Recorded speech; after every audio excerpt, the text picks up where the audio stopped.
मत्तईचं शुभवर्तमान अध्याय 6 वचन 7 आणि 8 मी वाचून दाखवते. सर्वजण लक्ष द्या. तुम्ही प्रार्थना करता तेव्हा परराष्ट्रीयांसारखी व्यर्थ बडबड करू नका. आपण पुष्कळ बोललो म्हणजे आपले मागणे मान्य होईल असे त्यांना वाटते. तुम्ही त्यांच्यासारखे होऊ नका, कारण तुमच्या गरजा काय आहेत हे तुमचा पिता तुम्ही त्याच्यापाशी मागण्यापूर्वीच जाणून आहे. Hallelujah, hallelujah, hallelujah, hallelujah. माझ्या प्रिय भावांनो आणि बहिणींनो, प्रभू येशू ख्रिस्त देवाचा पुत्र जेव्हा या जगात आला तेव्हा त्याने अगदी स्पष्टपणे देवाची ओळख आपल्याला करून दिलेली आहे की देव हा फक्त आपला निर्माणकर्ता नाही आहे. देव हा फक्त आपला सृष्टीकर्ता किंवा जीवनदाता नाही आहे, तर तो आपल्यावर प्रेम करणारा आपला खरा बाप आहे. आपली काळजी घेणारा, आपल्या गरजा पुरवणारा, आपलं रक्षण करणारा आणि सगळ्या बाजूने आपली चिंता करणारा, काळजी वाहणारा तो आपला खरा बाप आहे. हे प्रभू येशूने अगदी स्पष्टपणे जगासमोर प्रकट केलं. आणि म्हणून प्रभू या वचनात असं म्हणत आहे की तुम्ही जेव्हा प्रार्थना करता तेव्हा परराष्ट्रीयांसारखी व्यर्थ बडबड करू नका, कारण आपण पुष्कळ बोललो म्हणजे आपले मागणे मान्य होईल असं त्यांना वाटते. तुम्ही त्यांच्यासारखी होऊ नका, कारण तुम्ही मागण्यापूर्वी तुमच्या गरजा काय आहेत हे तुमचा पिता म्हणजे देव परमेश्वर जाणून आहे. Hallelujah, hallelujah, hallelujah, hallelujah.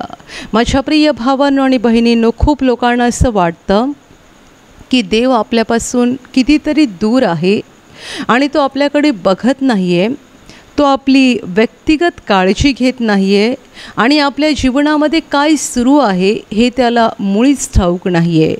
जगामध्ये असे पुष्कळ लोक आहेत ज्यांचा विश्वास आहे की देव आहे, पण त्यांचा हा विश्वास नाही आहे की देवाला आपली व्यक्तिगत काळजी आहे आणि देवाला आपल्या जीवनातल्या सगळ्या गोष्टी माहीत असतात आणि तो आपल्यावर प्रेम करतो आणि त्याची इच्छा आहे की आपल्याला आशीर्वाद द्यावा. त्याची इच्छा आहे की आपल्या जीवनातलं दुःख निघून जावं. त्याची इच्छा आहे आपल्या शरीरात आजार राहू नयेत तर आरोग्य असावं. त्याची इच्छा आहे की आपण रडत असू नये तर हसत राहावं, या जगात आपण आनंदी राहावं. ही देवाची इच्छा आहे. ही देवाची इच्छा कितीतरी लोकांना ठाऊक नाही आहे. म्हणून येशूने अशा लोकांसाठी परराष्ट्रीय असा शब्द वापरलेला आहे.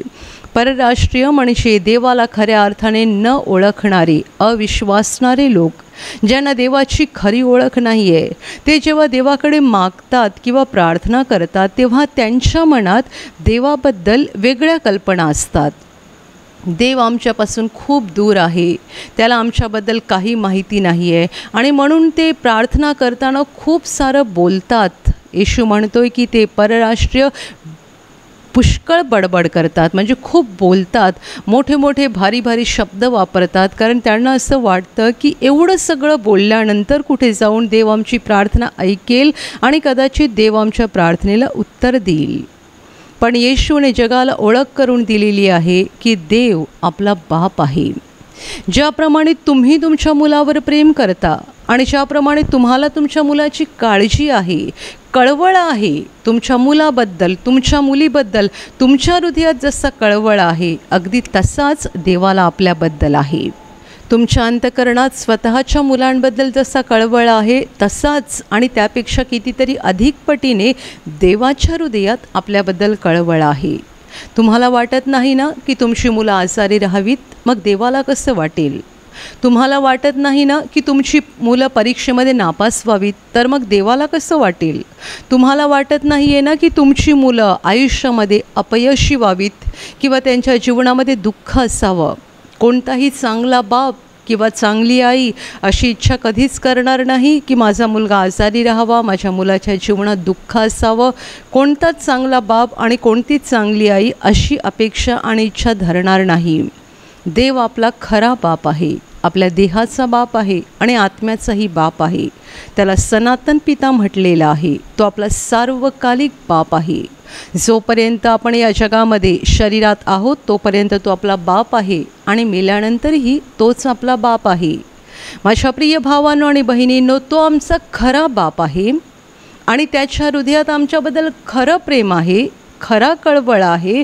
आणि म्हणून त्याला मुळीच वाटत नाही आहे की आपण रडत राहावं, आपण आजारात राहावं, दुःखात राहावं, कष्टात राहावं.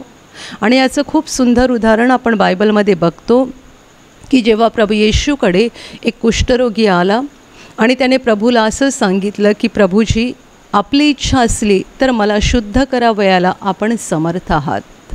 या माणसाचा देवाच्या सामर्थ्यावर भरवसा होता, पण देवाच्या प्रेमाबद्दल त्याला काही खात्री नव्हती. देवाचं प्रेम आणि देवाचं सामर्थ्य या दोन वेगळ्या गोष्टी आहेत. हा माणूस देवाच्या सामर्थ्यावर विश्वास दाखवतोय, आपण समर्थ आहात मला शुद्ध करायला.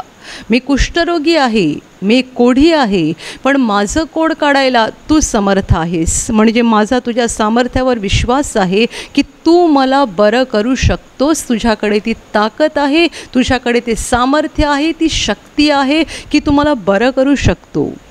पण त्याला हे माहिती नाही आहे की येशूची इच्छा आहे की नाही. तुझ्याकडे सामर्थ्य खूप आहे, पण मला बरं करायची तुला इच्छा आहे की नाही हे मात्र मला माहिती नाही आहे. आणि म्हणून त्याचं वाक्य असं आहे की प्रभूची आपली इच्छा असली तर आपण मला बरं करायला समर्थ आहात, आपण मला शुद्ध करू शकता. आणि बायबल म्हणतं की येशूने लगेच हात पुढे केला, त्या कुष्ठाला स्पर्श केला, त्याला हात लावून येशू त्याला म्हणाला, माझी इच्छा आहे, शुद्ध हो. आणि लागलंच त्याचं कुष्ठ निघून गेलं आणि हा माणूस बरा झाला. Hallelujah, hallelujah, hallelujah. माझ्या प्रिय भावांनो आणि बहिणींनो, प्रभू येशू म्हणाला की माझी इच्छा आहे, शुद्ध हो. आणि हे बोलत असताना प्रभूने त्याला हातही लावला. कुष्ठरोगी ज्याच्या बाजूलाही लोक उभे राहत नाहीत, कारण त्याच्या अंगातल्या जखमातून जो काही वास येतो, जी काही दुर्गंधी येते, म्हणून बाजूलाही कोणी उभं राहत नाही. त्याच्याजवळ येशू गेला आणि येशूने त्याला हातही लावला, कारण येशूला फक्त सामर्थ्य दाखवायचं नव्हतं, प्रेम दाखवायचं होतं. तो त्याला हात लावून म्हणतोय की माझी इच्छा आहे, शुद्ध हो. देव प्रेम आहे, देव प्रेम आहे आणि तो अनंत प्रेम आहे. तो या जगातल्या प्रत्येक माणसावर प्रेम करतो, परंतु माणसाच्या देवाबद्दलच्या वेगवेगळ्या कल्पना आहेत. आणि जसं मी म्हटलं की खूप लोकांना वाटतं देव आपल्यापासून बराच लांब राहतो, तो आपल्याकडे बघत नाही आहे किंवा आपल्या व्यक्तिगत जीवनाशी त्याचं काही देणं घेणं नाही आहे. आपल्या जीवनात जे काही चाललेलं आहे त्याची त्याला काही कल्पना नाही आहे. मी किती दुःख भोगत आहे, मी किती त्रासात आहे, किती आजारात आहे, किती क्लेशात आहे, त्याला काही दिसत नाही आहे किंवा त्याला काही समजत नाही आहे. Hallelujah, hallelujah, hallelujah. आणि म्हणून प्रभू येशू असं म्हणत आहे की तुम्ही मागण्यापूर्वीच तुमच्या गरजा काय आहेत हे तुमच्या स्वर्गातल्या बापाला ठाऊक आहेत. तुम्हाला काय हवं आहे, तुमची गरज काय आहे, तुमची इच्छा काय आहे, तुमची आवश्यकता काय आहे, हे तुम्ही देवाला सांगण्या अगोदरच देवाला ते माहिती आहे. आणि म्हणून जेव्हा तुम्ही प्रार्थना करता तेव्हा खूप बोलू नका, खूप बडबड करू नका. एक गोष्ट तुम्हाला हवी आहे, एक मागणं तुमचं देवासमोर आहे, त्यासाठी 1000 वाक्य बोलू नका, 500 वाक्य बोलू नका. आणि असा विचार करू नका की मी जेवढी जास्त लांबलचक प्रार्थना करेन आणि जेवढं लांबलचक शब्द बोलून देवासमोर आपलं मागणं मांडेन तेवढी माझी प्रार्थना लवकर ऐकली जाईल. अजिबात नाही आहे. प्रभू म्हणतोय की त्यांना, म्हणजे परराष्ट्रीयांना, म्हणजे देवाची खरी ओळख नसणाऱ्यांना, देवावर खरा विश्वास न दाखवणाऱ्यांना असं वाटतं की आपण पुष्कळ बोललो म्हणजे आपलं मागणं मान्य होईल. तुम्ही त्यांच्यासारखे होऊ नका. आपण पुष्कळ बोललो आणि आपली मागणी आपण पुष्कळ मोठमोठ्या शब्दामध्ये मांडली आणि पुष्कळ लांबलचक शब्दात मांडली म्हणजे देव आपली प्रार्थना ऐकेल असं नाही. तर प्रार्थनेमध्ये सगळ्यात महत्त्वाची गोष्ट आहे देवावरचा खरा, प्रामाणिक, मजबूत विश्वास. Hallelujah, hallelujah. प्रभू येशू असंही म्हणाला की तुम्ही जेव्हा प्रार्थनेत काही मागता तेव्हा ते तुम्हाला मिळालंच आहे असा विश्वास धरा. प्रार्थनेमध्ये विश्वास महत्त्वाचा आहे की देव ऐकतोय माझं, मी बोलत आहे, देवाकडे मागत आहे आणि माझे शब्द देव ऐकत आहे आणि देव माझं ऐकून त्याप्रमाणे करणार. हा विश्वास प्रार्थनेमध्ये महत्त्वाचा आहे. तुम्ही किती लांबलचक प्रार्थना केली आणि किती भारी मोठमोठे शब्द वापरले ते मुळीच महत्त्वाचं नाही आहे. Hallelujah, hallelujah, hallelujah. माझ्या प्रिय भावांनो आणि बहिणींनो, जेव्हा आपण प्रार्थना करतो तेव्हा आपल्या प्रार्थनेमध्ये विश्वास असला पाहिजे. तुम्ही एक वाक्याचीही प्रार्थना करू शकता, पण त्या प्रार्थनेत विश्वास पाहिजे. तुम्ही देवासमोर एक वाक्य सांगा की प्रभो मला नोकरीची गरज आहे, मला नोकरी दे. जर ह्या प्रार्थनेत विश्वास आहे तर देव ऐकणार. तुम्ही प्रभूला सांगू शकता प्रभो मला बरं कर. एक वाक्याची प्रार्थना, त्या प्रार्थनेमध्ये विश्वास पाहिजे. तुम्ही अर्धा तास प्रार्थना केली एका गोष्टीसाठी की 1 तास केली ते महत्त्वाचं नाही. कारण काही लोक एका गोष्टीसाठी 1 तास 2 तास प्रार्थना करतात, खूप बोलत राहतात. आणि जसे येशू म्हणतोय की आपण पुष्कळ बोललो म्हणजे आपलं मागणं मान्य होईल असं त्यांना वाटतं. असा खूप लोकांचा गैरसमज आहे. प्रार्थनेमध्ये विश्वास महत्त्वाचा आहे. आणि जेव्हा आपण प्रार्थना करतो तेव्हा प्रार्थनेचा मुख्य गाभा देवाचे आभार मानणं आणि देवाची स्तुती करणं हे असलं पाहिजे. एकसारखं देवाकडे मागत राहणं नाही. खूप लोकांना प्रार्थना करणं म्हणजे फक्त मागत राहणं एवढंच वाटतं. त्यांची एक मोठी यादी तयार असते आणि ते सुरुवातीपासून शेवटपर्यंत देवाकडे मागत राहतात. मला हे पाहिजे, मला ते पाहिजे, मला याची गरज आहे, मला त्याची गरज आहे. आणि मग प्रत्येक गोष्ट किती आवश्यक आहे ते सविस्तरपणे ते देवाला सांगत राहतात. माझ्या प्रिय भावांनो आणि बहिणींनो, जेव्हा आपण प्रार्थना करतो 1 तास 2 तास 3 तास प्रार्थना जरूर करावी. पण या प्रार्थनेत पहिली गोष्ट आपला विश्वास असला पाहिजे. दुसरी गोष्ट आपला आत्मा देवाशी जोडला गेला पाहिजे. तिसरी गोष्ट या प्रार्थनेत आपण देवाचे आभार मानले पाहिजेत, देवाची स्तुती केली पाहिजे.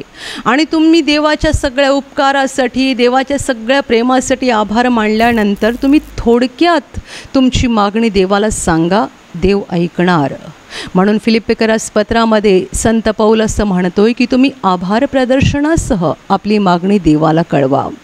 देवाचे आभार माना. त्याने तुमच्यावर केवढं प्रेम केलेलं आहे, त्याने तुमच्यावर केवढी दया केलेली आहे, त्याने तुमच्या जीवनात अगोदरच केवढे आशीर्वाद दिलेले आहेत ते आठवून त्याचे आभार मानणं. आभार माना हा तर प्रार्थनेचा मुख्य गाभा आहे. तो सोडून आपण फक्त देवाकडे मागत बसतो आणि असं वाटतं की खूप बोललो म्हणजे देव ऐकणार. पण लक्षात ठेवा, तो आपला बाप आहे आणि त्याला आपली प्रत्येक गरज माहिती आहे, आवश्यकता माहिती आहे. मग तुम्ही म्हणाल की देवाला जर माहिती आहे तर मागण्याची गरज काय आहे? देव आपल्याला डायरेक्ट देत का नाही आहे? त्याला जर माहीत आहे माझी गरज काय आहे तर देव देत का नाही आहे? याचं कारण असं आहे की देवाची इच्छा आहे आपण त्याच्यावर अवलंबून राहावं. ही देवाची इच्छा आहे की आपला त्याच्यावर भरवसा असावा. कारण देवाने आपल्याला खूप साऱ्या गोष्टी न मागता विनामूल्य मोफत दिलेल्या आहेत आणि त्याचं आपल्याला काहीही मोल कळत नाही. किती गोष्टी देवाने आपल्याला विनामूल्य दिलेल्या आहेत आणि न मागता दिलेल्या आहेत. तुम्ही तुमच्या जीवनातला हिशोब करा की देवाने तुम्हाला न मागता दिलेल्या गोष्टी केवढ्या आहेत. एक फार लांब लचक यादी तयार होईल आणि ती संपणार नाही. या सगळ्या गोष्टी देवाने आपल्याला न मागता दिलेल्या आहेत आणि म्हणून आपल्याला त्याचं मोल कळत नाही. ज्या गोष्टी आपण देवाकडे मागतो, ज्या गोष्टीसाठी आपण उपास तपास करतो, 1 महिने 2 महिने मागतो आणि नंतर आपल्याला ती गोष्ट मिळते, तेव्हा आपल्याला त्या गोष्टीचं मोल कळतं. हा मानवी स्वभाव आहे. जी गोष्ट आपोआप मिळते, सहजासहजी मिळते, त्या गोष्टीचं मोल कधीच कळत नाही. रोज सकाळी देव आम्हाला सूर्याचा प्रकाश न मागता देतो. आम्ही सकाळी उठून प्रार्थना करतो आणि मग देव आम्हाला सूर्यप्रकाश देतो असं नाही, तर आम्ही मागण्याच्या अगोदरच, किती वेळा आमचे डोळे उघडायच्या अगोदरच सूर्याचा उजेड पृथ्वीवर आलेला असतो. आम्ही न मागता देव आम्हाला रोज सूर्याचा प्रकाश देतो. म्हणून आम्हाला त्या गोष्टीचं मोल काही केल्या कळत नाही. परंतु आमच्या घरामध्ये इलेक्ट्रिसिटी आहे, जिचं आम्हाला दर महिन्याला बिल भरावं लागतं. आणि काही लोक या गोष्टीमुळे वैतागून जातात की दर महिन्याला त्यांच्या विजेचं बिल वाढत जातं. तुम्ही रात्री एक 4 तास की 5 तास घरामध्ये ट्यूब वापरता, रात्रभर तुमचा पंखा चालू असेल आणि थोडीफार काही इलेक्ट्रॉनिक इन्स्ट्रुमेंट्स तुमच्या घरामध्ये असतील, विजेची उपकरणं तुमच्या घरात असतील आणि त्यासाठी तुम्हाला जी काही लाईट वापरावी लागते, वीज वापरावी लागते, त्याचं महिन्याला तुम्हाला बिल भरावं लागतं आणि त्या बिलाने तुम्ही वैतागून पण जाता.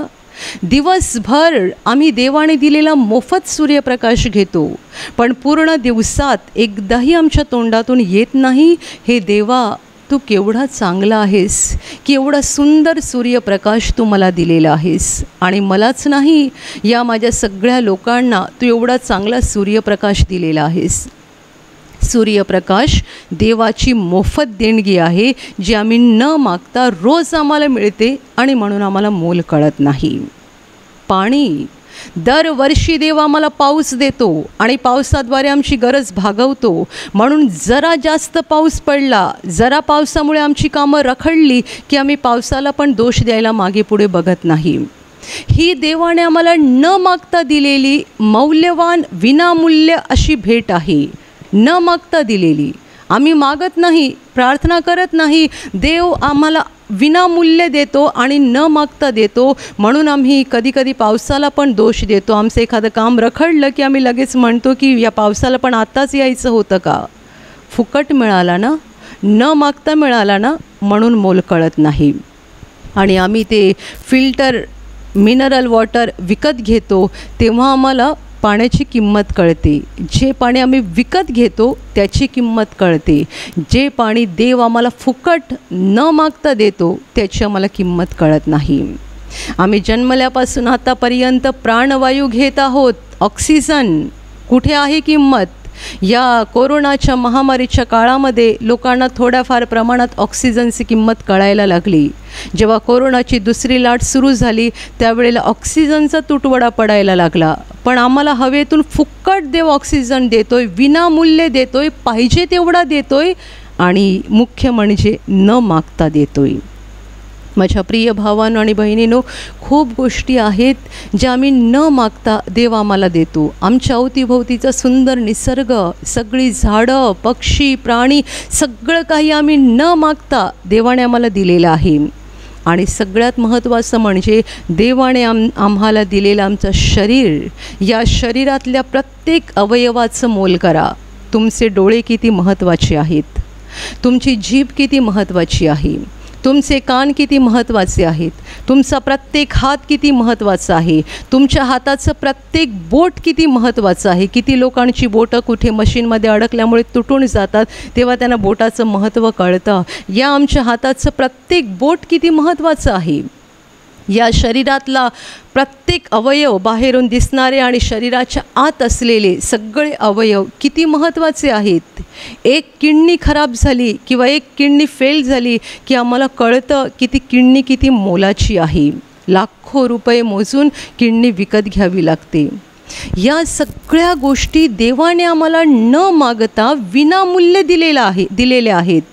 आणि या पलीकडे तुमचं कुटुंब, तुमची आई, तुमचे बाबा, तुमचा नवरा, तुमची बायको, तुमची मुलं, तुमचं घर, तुमची नोकरी, तुमचं शिक्षण, किती साऱ्या गोष्टी न मागता देवाने आम्हाला दिलेल्या आहेत. आणि म्हणून आज लोक म्हणतात की देवाने काय दिलेलं आहे, सगळं न मागता मिळालं, फुकट मिळालं आणि म्हणून त्या गोष्टीचं काहीही मोल कळत नाही.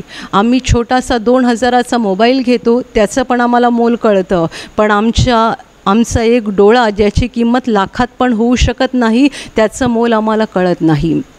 आमच्या घरामध्ये LCD TV आहे 30-40 हजाराचा, त्याचा आम्हाला मोल कळते, पण लाखाने की कोट्याने पण ज्याची किंमत होणार नाही असे अवयव देवाने आमच्या शरीरात दिलेले आहेत, त्याची आम्हाला किंमत कळत नाही. आम्हाला मोबाईलची किंमत कळते कारण तो आम्ही विकत घेतलेला आहे. LCD TV ची किंमत कळते कारण त्यासाठी आम्ही पैसे मोजलेले आहेत. आमच्या घरामध्ये असलेल्या अनेक साधनांची किंमत आम्हाला कळते कारण आम्ही ते विकत घेतलेले आहेत. आम्हाला आमच्या गाडीची किंमत कळते कारण ती आम्ही विकत घेतलेली आहे. देवाने आम्हाला विनामूल्य न मागता दिलेल्या भरपूर गोष्टी आहेत आणि आम्हाला त्याची काहीही किंमत कळत नाही. आणि म्हणून आत्ता आपल्याला जे काही पुढचे आशीर्वाद पाहिजेत ते आपण देवाकडे मागितले पाहिजेत, कारण तेही जर न मागता मिळाले तर आपण देवाला संपूर्ण विसरून जाऊ आणि देव आहे याचं मुळी आपल्याला भानच राहणार नाही. Hallelujah, hallelujah, hallelujah, hallelujah. माझ्या प्रिय भावांनो आणि बहिणींनो, येशू म्हणतोय की तुम्ही मागण्या अगोदर तुमच्या गरजा काय आहेत हे तुमचा पिता जाणून आहे, त्याला माहिती आहे. मग त्याने काय करावं? तुम्ही न मागता तुम्हाला द्यावं. न मागता जर आपल्याला दिलं तर आपण म्हणू हे सगळं आम्हाला आपोआप मिळालं. देव कुठे आहे? आजकाल जगात लोक बोलतात ना, देव कुठे आहे, देव काय करतो? म्हणून आपल्याला देवाकडे मागण्याची गरज आहे. काही गोष्टी, मी म्हणेन थोड्याच गोष्टी देवाने आपल्या जीवनात अशा ठेवलेल्या आहेत ज्यासाठी आपल्याला मागावं लागतं. खूप साऱ्या गोष्टी देवाने न मागताच दिलेल्या आहेत. फक्त थोड्याशा गोष्टीसाठी देव आपल्याला जागा शिल्लक ठेवतो की आपल्याला देवाची आठवण राहावी आणि आपण देवाकडे मागावं. म्हणजे आपल्याला देवाचं प्रेम समजेल, देवाची कृपा समजेल.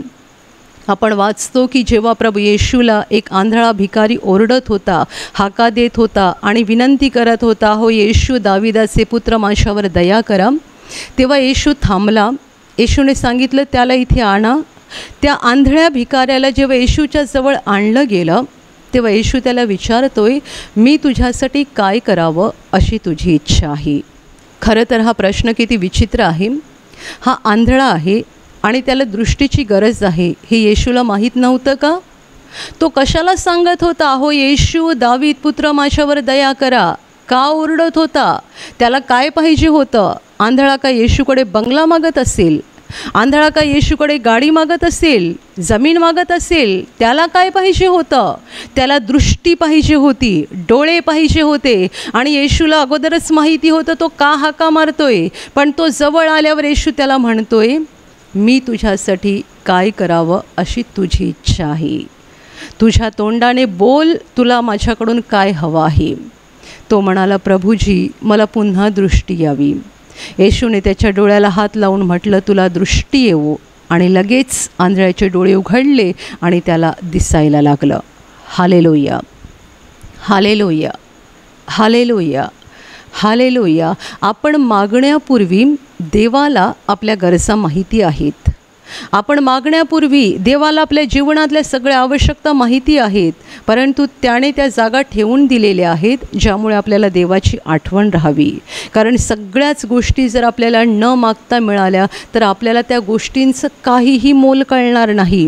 अशी मुलं आहेत, श्रीमंत आईवडिलांची मुलं, ज्यांना सगळ्या गोष्टी न मागता मिळतात. ते कारने प्रवास करतात, चांगले भारी भारी कपडे घालतात, त्यांचं जेवण, त्यांचं राहणीमान सगळंच चांगलं म्हणजे उच्च प्रतीचं असतं. आणि अशी मुलं जे गरीब आईवडिलांच्या पोटी जन्माला आलेले असतात, त्यांना अंगावरच्या एका कपड्यासाठी सुद्धा रडून रडून आईवडिलांच्या मागे तगादा लावायला लागतो. एकसारखं ते सांगतात, मला कपडे पाहिजेत, मला कपडे पाहिजेत, मला कपडे पाहिजेत. ते सारखे रडतात आणि आईवडील त्यांची इच्छा ताबडतोब पूर्ण करू शकत नाहीत. ते पण गरीब असतात. जोपर्यंत त्यांच्या हातात पैसे येत नाहीत तोपर्यंत ते आपल्या मुलाची इच्छा पुरवू शकत नाहीत. जेव्हा खूप रडल्यानंतर कुठे त्या मुलाला चांगले कपडे मिळतात किंवा चपला मिळतात तेव्हा त्याला किती भारी वाटतं, मला आज काहीतरी नवीन मिळालं. आणि श्रीमंत आईबापांची मुलं ज्यांना रोजच काही ना काही नवीन नवीन मिळत राहतं, न मागता सगळं काही त्यांच्या पुढ्यामध्ये येतं, त्यांना काहीही मोल नसतं. उलट अशी मुलं नंतर असं म्हणतात की आम्हाला आमच्या आईवडिलांनी काहीच दिलं नाही. जे आईवडील आपल्या मुलांना सगळं देतात, उंची कपडे, चांगल्या प्रतीचं जेवण, चांगल्या प्रतीचं राहणीमान सगळं आपल्या मुलांना न मागता देतात, ती मुलं नंतर म्हणतात आईवडील आमच्या इच्छा पूर्ण करत नाहीत, आमच्या आईवडिलांनी आमच्या मनासारखं काहीच केलं नाही. आणि उलट गरीब घरातला मुलगा जो रडून रडून आईवडिलांकडे चपला मागतो किंवा रडून रडून त्याला कपडे मिळतात, त्याला मात्र त्या गोष्टीचं फार मोठं मोल वाटतं. हाच आपल्यामध्ये फरक आहे. माणूस एक कृतघ्न प्राणी आहे, कृतघ्न. देवाच्या उपकाराची जराही जाण माणसाला नाही आहे. आज जी जगाची वाईट अवस्था झालेली आहे ती याच गोष्टीमुळे झालेली आहे की माणसाने देवाबरोबरचं आपलं नातं तोडलेलं आहे. एकच कारण, जगामध्ये खूप प्रयत्न सुरू आहेत, माणूस धडपडतोय, कुणी आळशी नाही आहे, झोपा काढत नाही आहेत, प्रयत्न सुरू आहेत दुःखातून बाहेर येण्याचे आणि जगाला चांगले दिवस प्राप्त होण्यासाठी, सुखाचे दिवस प्राप्त होण्यासाठी जग प्रयत्न करत आहे, खूप धडपडत आहे. पण त्यांनी आजही देवाला बाजूला करून ठेवलेलं आहे. देवाला वजा करून बाकी सगळ्या गोष्टीचा ते प्रयत्न करत आहेत आणि जेवढे प्रयत्न करत आहेत तेवढे आपटत आहेत आणि जखमी होत आहेत. हा शेवटचा काळ असा काळ असणार आहे ज्यामध्ये देव माणसासाठी शेवटचे प्रयत्न करणार आहे. माणसाला जागं करण्यासाठी, स्वतःच्या अस्तित्वाची जाणीव करून देण्यासाठी देव शेवटचे प्रयत्न करणार आहे.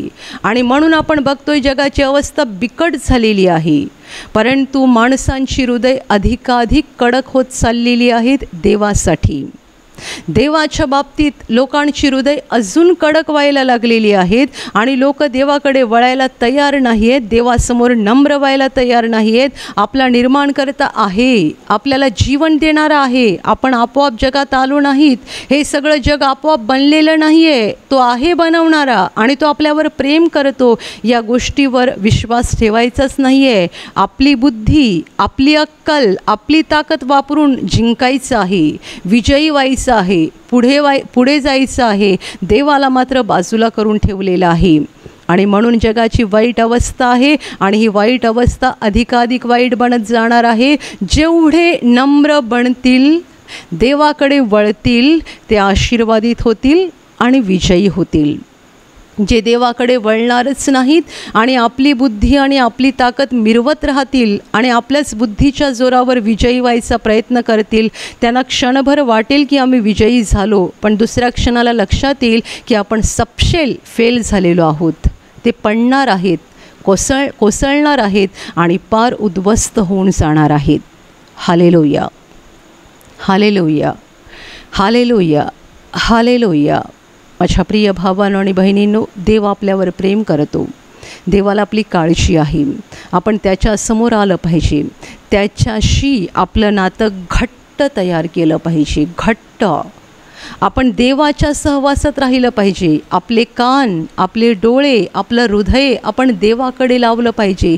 हे जग आपल्याला काहीही देऊ शकत नाही. येशूने मागायला शिकवलं देवाकडे, आपण देवाकडे मागितलं पाहिजे. तो आपला ऐकतो, कारण तो आपल्यावर प्रेम करतो. तो आपला बाप आहे, त्याला आपली काळजी आहे, तो आपला ऐकतो. आणि जेव्हा आपण त्याच्याकडे विश्वासाने मागतो, संशय न धरता, मनात अविश्वास न ठेवता, जेव्हा आपण विश्वासाने मागतो तेव्हा तो आपल्याला उत्तर दिल्याशिवाय राहत नाही. Hallelujah, hallelujah, hallelujah, hallelujah. ब्रदरांच्या जीवनातला एक सुंदर अनुभव आहे. खूप वर्षापूर्वी जेव्हा ब्रदर कॉलेजमध्ये नोकरी करत होते आणि उरलेल्या वेळामध्ये देवाचं कार्य करत होते, त्या काळामध्ये त्यांना देवाच्या कार्यासाठी एक प्रिंटर घ्यायचा होता. कारण ब्रदर तेव्हा आध्यात्मिक मासिक चालवत होते आणि देवाच्या कार्यासाठी त्यांना प्रिंटर घ्यायचा होता. परंतु त्या प्रिंटर घेण्यासाठी जे काही पैसे आवश्यक होते तेवढे त्यांच्याकडे जमत नव्हते. ते पैसे त्यांच्याकडे जमत नसल्यामुळे बराच काळपर्यंत त्यांना ते घेता आलं नाही. आणि नंतर एक दिवस त्यांनी देवाकडे प्रार्थना केली. मला नक्की रक्कम आठवत नाही, पण कदाचित 5-6 हजार रुपये अशी काहीतरी रक्कम त्यांना कमी पडत होती. आणि त्यांनी देवाकडे प्रार्थना केली, प्रभो, मी इतक्या दिवसापासून प्रयत्न करतोय पण पैसे जमतच नाही आहे आणि ही एवढी रक्कम कमी पडते. आज मला कोणत्याही स्थितीत हे पैसे मिळायला पाहिजेत. त्यांनी प्रार्थना केली आणि मग ते त्यांच्या कामाला निघून गेले. ब्रदर म्हणतात की जेव्हा मी प्रार्थना खोलीतून बाहेर आलो तेव्हा एका क्षणासाठी माझ्या मनात असा अविश्वास आला, म्हणजे संशय आला की देव पैसे देईल पण एका दिवसात एवढे पैसे कसे मिळतील. असा एका क्षणात विचार आला. नंतर ते निघून गेले. तो दिवस भरला. दुसऱ्या दिवशी जेव्हा ते कॉलेजमध्ये गेले त्यावेळेला ते कॉलेजमध्ये असताना कुणीतरी त्यांना सांगायला आलं की एक व्यक्ती तुम्हाला भेटण्यासाठी गेटवर आलेली आहे. ते बाहेर आले. त्यांनी बघितलं गेटजवळ एक मनुष्य उभा होता आणि त्यांनी ब्रदरांच्या हातामध्ये एक पाकिट देऊन सांगितलं की सर, मी तुम्हाला हे दान देण्यासाठी आलेलो आहे. माफ करा, मला द्यायला उशीर झाला, कारण काल मला देवाने सांगितलं होतं हे पैसे तुम्हाला आणून द्यायला, पण मी येण्यासाठी उशीर केला, मला माफ करा. आणि ती व्यक्ती निघून गेली. ब्रदरांना आश्चर्य वाटलं. अशा रीतीने कॉलेजच्या गेटवर येऊन त्या माणसाने दान दिलं होतं. ब्रदरांनी पाकिट उघडून बघितलं. बरोबर तेवढीच रक्कम, मला आता नक्की रक्कम आठवत नाही, 5,000 की 6,000 अशी रक्कम त्यांना पाहिजे होती. जेवढी रक्कम त्यांना आवश्यक होती आणि त्यांनी प्रार्थनेत मागितली होती, बरोबर तेवढी रक्कम त्या पाकिटामध्ये होती. ब्रदराने देवाचे आभार मानले. पण ते म्हणतात, मी देवाला पुढे विचारलं, असं का झालं? मी काल सांगितलं होतं की आज मला मिळायला पाहिजे, एक दिवस उशीर का झाला? तेव्हा पवित्र आत्म्याने त्यांना सांगितलं की प्रार्थना केल्यानंतर तुझ्या मनात संशय आला होता की एका दिवसात देव पैसे कसे देणार? देव पैसे देईल, पण एका दिवसात कसे मिळणार? आणि म्हणून पैसे एक दिवस उशिरा मिळाले. आणि त्या माणसाने पण ब्रदरांना तसंच सांगितलं की माफ करा, मी एक दिवस उशिराने तुमच्याकडे आलो, मला कालच देवाने सांगितलं होतं की तुमच्याकडे हे पैसे आणून द्यायला. Hallelujah, hallelujah, hallelujah. देव आपला बाप आहे आणि येशू म्हणतोय, तुम्ही मागण्या अगोदर तुमच्या गरजा काय आहेत हे त्याला माहिती आहे. त्याला पूर्ण माहिती आहे. तुमचा विश्वास आहे का त्याच्या प्रेमावर? तुमचा विश्वास आहे का त्याच्या हृदयात तुमच्याबद्दल जी करुणा आहे, जी कळवळ आहे, त्यावर तुमचा विश्वास आहे का? देव ऐकणार, तो मला बरं करणार, तो माझं दुःख काढून टाकणार, तो मला संकटातून बाहेर काढणार, तो माझं हे श्रापित जीवन बदलणार, तो मला आशीर्वादित करणार, हे माझे दुःखाचे दिवस निघून जातील आणि तो मला आनंदित करेल, हा माझ्या जीवनातला अंधार निघून जाईल आणि तो मला प्रकाशित करेल, हे माझे अश्रू निघून जातील आणि एक दिवस मी हसेन. तुमचा विश्वास आहे का?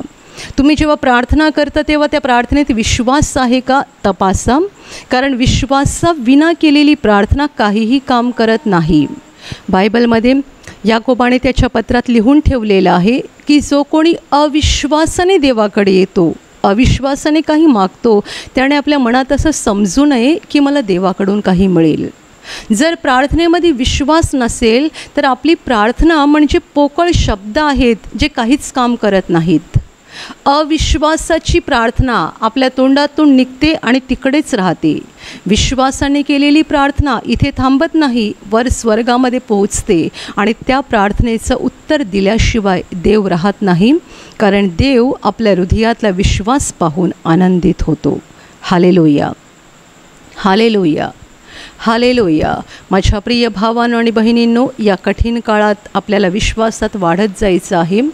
देवावर अधिक विश्वास ठेवायचा आहे, कारण या काळात त्याच्याशिवाय कुणीही आपल्याला वाचवू शकत नाही. आपण बघितलं या काळामध्ये लोकांच्या जीवनाची काय अवस्था झालेली आहे. श्रीमंत असो, राजा असो, महाराजा असो, कुणीही सुटत नाही आहे. सगळ्यांच्या बाबतीमध्ये अंधाराची शक्ती काम करत आहे. देवच आपली एकमेव आशा आहे. देवच आपला एकमेव आधार आहे आणि तो आपल्यावर एवढं प्रेम करतो की आपल्याला पापांतून वाचवण्यासाठी आणि सैतानाच्या दास्यातून मुक्त करण्यासाठी देव मानव बनून या जगात आला. प्रभू येशू ख्रिस्त मानव बनून या जगात आला आणि त्याने आपल्या पापांची शिक्षा स्वतःवर घेऊन क्रूसावर बलिदान केलं, अशासाठी की या बलिदानामुळे आपल्याला पापक्षमा मिळावी, आपलं देवाशी नातं जोडलं जावं आणि देवाचे आशीर्वाद आपल्या जीवनात यावेत. या पृथ्वीवर आपण आनंदी राहावं, शांतीत राहावं, हसत राहावं आणि हे जीवन संपलं की आपण अनंतकाळच्या जीवनामध्ये पोचावं. देवावरचा विश्वास मजबूत करा. प्रभू येशूवर हृदयातून विश्वास ठेवा. देवाशी घट्ट नातं जोडा. तुमच्या जीवनातल्या प्रत्येक गोष्टीसाठी, प्रत्येक गरजेसाठी देवाकडे मागा. माणसांसमोर हात पसरू नका, जगासमोर हात पसरू नका. माणसांवर प्रेम करा, लोकांवरती प्रेम करा, पण त्यांच्यासमोर लाचार बनू नका. त्यांच्यासमोर अतिशय निराश्रित किंवा मजबूर असल्यासारखे वागू नका, कारण आपल्याला देवाने मुळीच लाचार केलेलं नाही आहे. आपला देव संपन्नतेचा देव आहे आणि आपल्या गरजेच्या सगळ्या वस्तू देण्यासाठी आणि सगळं काही भरपूर देण्यासाठी तो समर्थ आहे. त्याच्यासमोर हात पसरा, त्याच्यासमोर रडा, त्याच्यासमोर गुडघे टेका आणि त्याच्याकडे मागा, विश्वासाने मागा. प्रार्थना करत असताना देवाचे भरपूर आभार माना, देवाची स्तुती करा आणि जे काही हवं आहे ते थोडक्यात मागा, विश्वासाने मागा.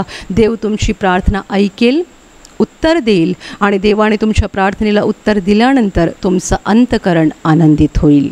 Hallelujah, hallelujah, hallelujah, hallelujah, hallelujah.